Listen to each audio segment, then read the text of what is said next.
یہ کہانی آج سے تقریباً 5 سال پرانی ہے۔ اس وقت میں 20 سال کا تھا۔ میرا دل کرتا ہے کہ وہ دن بلا دوں، مگر یادیں ایسی ہوتی ہیں جو انسان کو چاہنے کے باوجود اس کا پیچھا نہیں چھوڑتی۔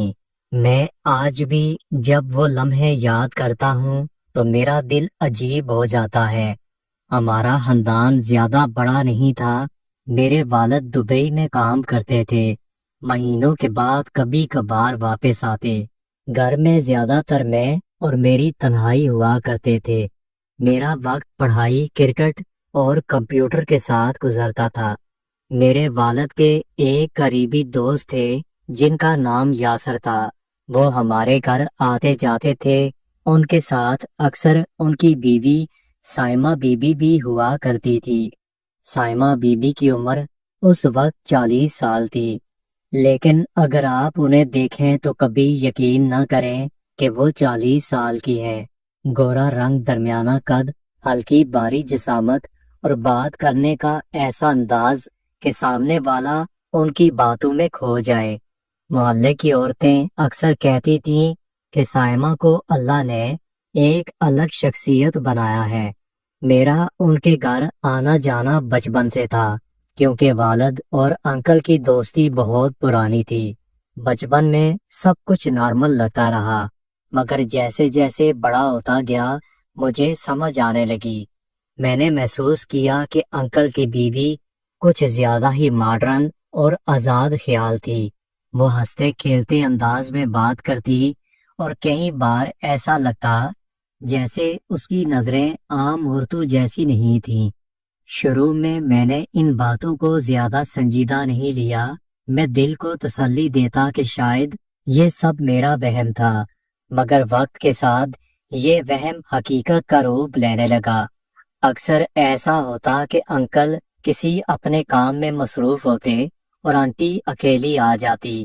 امی کی طرح وہ بھی مجھے کھانے پینے کا پوچھا کرتی، میری پڑھائی کے بارے میں بات کرتی، لیکن کچھ باتیں ایسی کرتی جو سیدھا میرے دل پر لگتی تھیں۔ مثلاً وہ کبھی اپنا دوپٹہ ڈھیلا چھوڑ دیتی، کبھی میرے سامنے بیٹھ کر اپنے بال سیدھے کرنے لگتی۔ میں نادان نہیں تھا، مجھے پتا تھا کہ وہ مجھے اپنا وجود دکھا رہی تھی، مگر میں بالکل خاموش تھا۔ ایک دن مجھے آج بھی یاد ہے، میں کمرے میں کمپیوٹر پر گیم کھیل رہا تھا۔ باہر فون کی گھنٹی بجی۔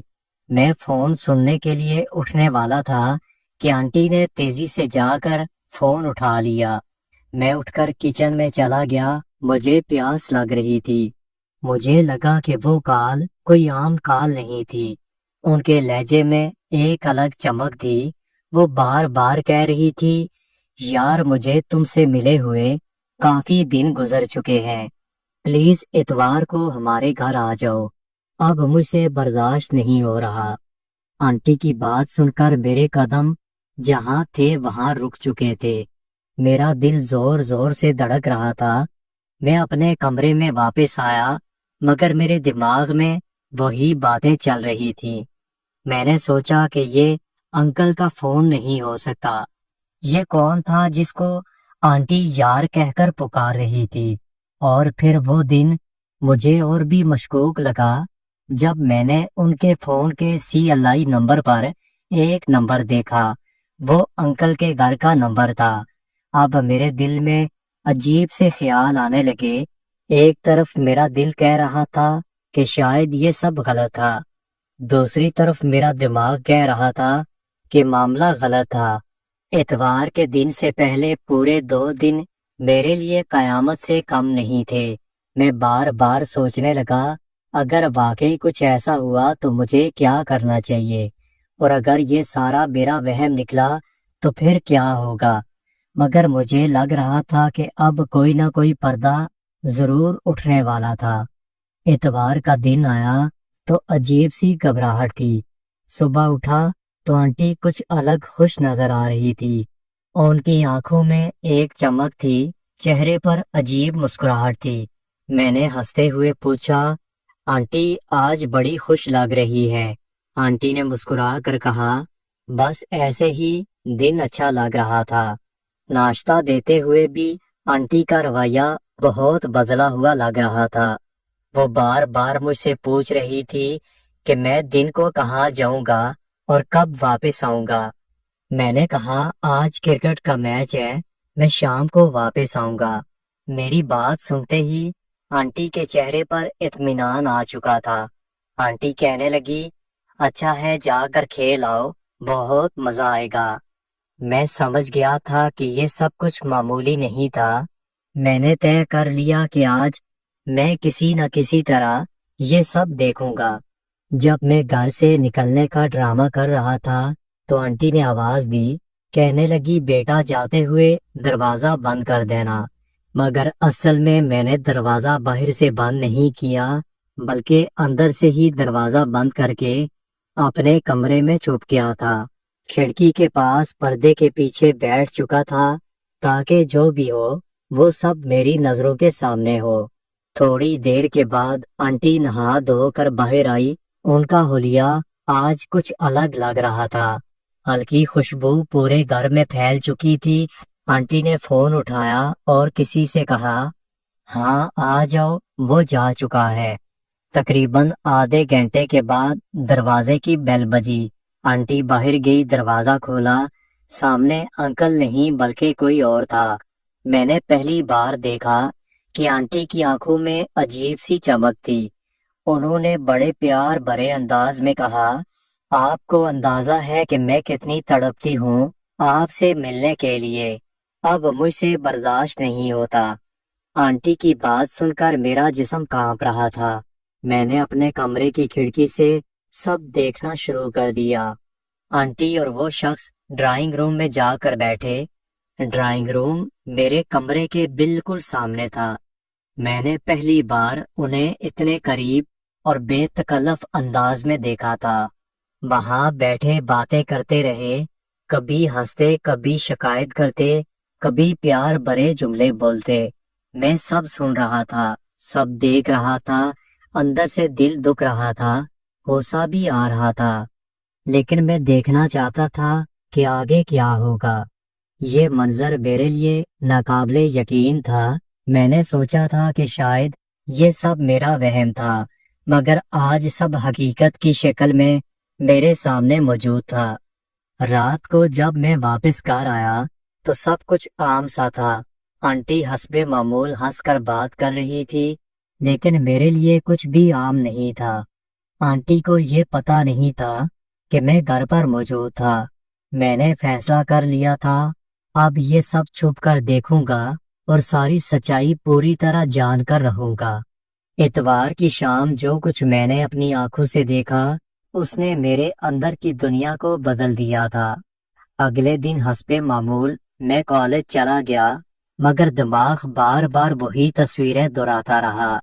آنٹی کا مسکرانا، ان کا کسی اور کو یار کہہ کر پکارنا، دروازے پر ان کا انداز، میرا دل یہ ساری باتیں سوچ کر زور زور سے دھڑک رہا تھا۔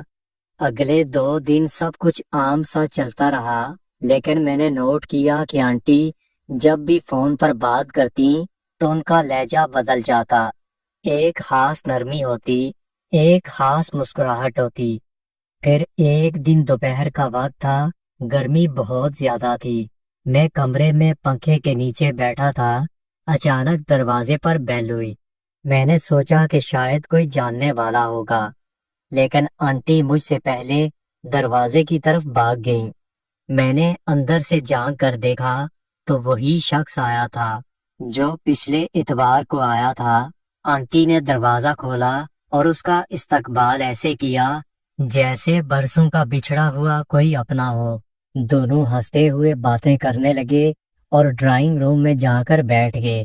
میں نے پھر سے کمرے کی کھڑکی کے پردے کے پیچھے سے انہیں دیکھنا شروع کر دیا۔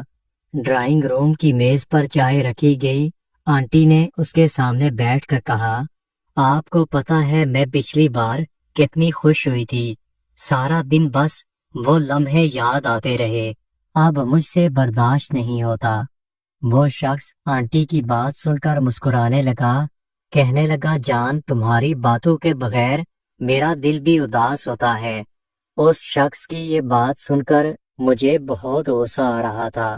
میں حیران ہو رہا تھا کہ سب کچھ میرے گھر میں ہو رہا تھا اور میں بے بسی سے دیکھ رہا تھا۔ آنٹی بار بار کہہ رہی تھی اب مجھ سے برداشت نہیں ہوتا۔ وہ شخص بار بار یقین دلاتا رہا کہ آئندہ ایسا نہیں ہوگا۔ میں سب کچھ سنتا رہا، میری آنکھوں میں غصہ اور دل میں آگ بھری ہوئی تھی۔ آنٹی کا انداز سب کچھ کہہ رہا تھا۔ وہ ہنستے ہوئے کبھی اپنا سر جھکا لیتی، کبھی اپنے بالوں کو کان کے پیچھے کرتی، اور وہ شخص آنٹی کے وجود پر نظریں جمائے بیٹھا تھا۔ ان کے درمیان ایسی قربت تھی جو عام دوستوں میں نہیں ہو سکتی۔ ان کے درمیان ایسے بات ہو رہی تھی جیسے وہ دونوں ایک دوسرے کو ترسے ہوئے تھے۔ آنٹی نے آہ بھری اور کہنے لگی تمہیں نہیں پتا میں کس درد سے گزر رہی ہوں۔ لوگ سمجھتے ہیں کہ سب ٹھیک ہے لیکن میں اندر ہی اندر خالی ہو رہی ہوں۔ آنٹی کی بات سن کر میں حیران ہوا، کیا واقعی وہ اتنی تنہا تھی کہ یہ سب کرنے پر مجبور تھی، یا یہ صرف بہانہ تھا؟ میرے لیے سمجھنا مشکل تھا۔ تقریباً آدھے گھنٹے کے بعد وہ شخص اٹھ کر کھڑا ہوا۔ آنٹی نے اسے دروازے تک چھوڑا۔ آنٹی کے چہرے پر ایک عجیب مسکراہٹ تھی، جیسے انہیں کوئی خزانہ مل گیا تھا۔ جب آنٹی واپس ڈرائنگ روم میں آئی تو ان کے چہرے پر اطمینان تھا۔ وہ صوفے پر بیٹھ کر کچھ دیر ایسے ہی مسکراتی رہی۔ میں دبے پاؤں اپنے کمرے سے نکلا جیسے میں واقعی باہر سے ابھی آیا ہوں۔ شام کو جب میں واپس گھر پہنچا تو انہوں نے حسب معمول مسکرا کر کہا بیٹا تمہارا کھیل کیسا رہا؟ میں نے مسکرا کر کہا سب ٹھیک تھا، لیکن میرے دل میں ایک طوفان تھا۔ رات کو کھانے کے بعد ہم ٹی وی دیکھ رہے تھے۔ آنٹی ہنسی مذاق کر رہی تھی لیکن مجھے ان کی ہر بات کھوکھلی لگ رہی تھی۔ اس رات جب میں اپنے کمرے میں اکیلا بیٹھا تو میرے سامنے وہ سارے منظر گھومنے لگے۔ ان کی مسکراہٹ، دل چاہ رہا تھا کہ سب کچھ والد کو بتا دوں، مگر پھر خیال آتا کہ اگر یہ سب باہر نکل گیا تو ہمارا خاندان ٹوٹ جائے گا۔ میں کشمکش میں مبتلا تھا۔ ایک طرف غصہ تھا کہ یہ سب کیوں ہو رہا تھا، دوسری طرف دل کہہ رہا تھا شاید آنٹی واقعی تنہا تھی اور اسے کسی سہارے کی ضرورت تھی۔ اس رات کے بعد آنٹی کے لہجے میں ایک نرمی اور قریب ہونے کا اشارہ کچھ زیادہ ہی بڑھ گیا تھا۔ میں چاہتا بھی تھا کہ سب کچھ بس وہاں پر رک جائے، مگر اندر سے دل کی بے چینی اور تجسس مجھے سکون نہیں دے رہا تھا۔ ہر بار جب ان کے گھر جاتا تو وہ مجھے ایسے دیکھا کرتی جیسے آنکھوں ہی آنکھوں میں ساری بات کر رہی ہو۔ انکل اپنی مصروفیات میں ہوتے تھے، دفتر میں یا کسی اور کام میں، اور میں اور آنٹی زیادہ وقت اکیلے گزارتے تھے۔ ایک دن آنٹی سبزی کا تھیلا لے کر آئی، کہنے لگی بیٹا یہ سبزی نیچے والے کچن میں رکھ دو، میرا ہاتھ تھک چکا ہے۔ میں سامان لے کر نیچے آیا، آنٹی بھی میرے ساتھ نیچے آئی۔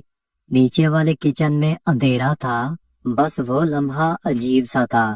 آنٹی نے پاس آ کر کہا کیا تمہیں نہیں لگتا کہ تم بہت بدل گئے ہو؟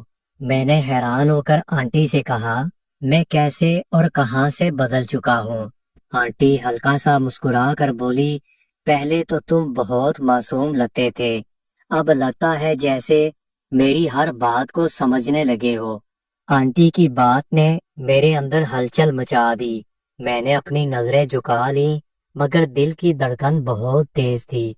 اس دن کے بعد آنٹی چھوٹی چھوٹی بات پر مجھے اپنے قریب کرنے لگی، کبھی چائے ساتھ پینا، کبھی پرانے دنوں کے قصے سنانا، کبھی میری تعریف کرنا۔ میں بھی ان کی باتوں میں بہنے لگا۔ ایک شام بارش ہو رہی تھی، انکل کہیں گئے ہوئے تھے، میں کتاب لینے کے بہانے ان کے گھر چلا گیا۔ آنٹی صحن میں کھڑی بارش دیکھ رہی تھی۔ آنٹی مسکرا کر بولی بیٹا بارش کتنی عجیب ہوتی ہے، یہ دل کے سارے راز کھول کر رکھ دیتی ہے۔ میں نے کہا ہاں آنٹی، بارش دل کو نرم کرتی ہے۔ آنٹی میری بات سن کر میرے قریب آئی، کہنے لگی بیٹا کبھی کبھی دل چاہتا ہے کسی اپنے سے دل کی بات کہوں، مگر پھر میرا دل ڈرتا ہے۔ میں نے ہمت کر کے کہا، آنٹی آپ مجھ سے ہر بات کہہ سکتی ہیں، میں آپ کا رازدار رہوں گا۔ آنٹی چائے لے کر آئی، خود بھی میرے سامنے بیٹھ گئی۔ خاموشی چھا چکی تھی، وہ مجھے اور سے دیکھنے لگی، پھر آہستہ سے بولی، بیٹا تمہیں ڈر نہیں لگتا میرے ساتھ اتنا وقت گزارتے ہوئے؟ میں نے مسکرا کر جواب دیا، آنٹی آپ سے کیسا ڈر، آپ تو میری اپنی ہیں۔ وہ لمحہ ہمارے درمیان خاموشی کا لمحہ تھا، مگر دل کی دھڑکنیں سب کچھ بیان کر رہی تھیں۔ اب ہمارے درمیان تعلق محض باتوں تک نہیں تھا، یہ ایک ایسا راز بن چکا تھا جسے ہم دونوں نے اپنی دنیا سے چھپا لیا تھا۔ اس اقرار نے جیسے ہمارے درمیان ساری دیواروں کو توڑ دیا تھا۔ اب ملاقاتوں میں پردے باقی نہیں تھے، ہر دن نئی قربت اور نیا پل نیا نشہ ہوتا۔ آنٹی کہنے لگی، بیٹا اب شاید ہمیں احتیاط کرنی ہوگی، کہیں تمہارے انکل کے دل میں شک نہ جاگ جائے۔ میں نے کہا، آنٹی ٹھیک ہے، لیکن آپ سے دور رہنا میرے لیے آسان نہیں ہوگا۔ آنٹی مسکرا کر بولی، کہنے لگی، یہی تو امتحان ہے، دیکھتے ہیں ہم کہاں تک اپنے راز کو بچا سکتے ہیں۔ یوں یہ کہانی ایک ایسے موڑ پر آ چکی تھی جہاں نہ ہم ایک دوسرے کو چھوڑ سکتے تھے، نہ ہی سب کچھ سب کے سامنے لا سکتے تھے۔ ہم نے اپنے دل کے تعلق کو ایک راز کی طرح سنبھال لیا۔ دوستو، اگر آپ کو ویڈیو اچھی لگی ہو تو ویڈیو کو لائک اور میرے چینل کو سبسکرائب ضرور کیجیے گا، اور اپنا بہت سارا خیال رکھیے گا۔ ملتے ہیں اگلی ویڈیو کے ساتھ۔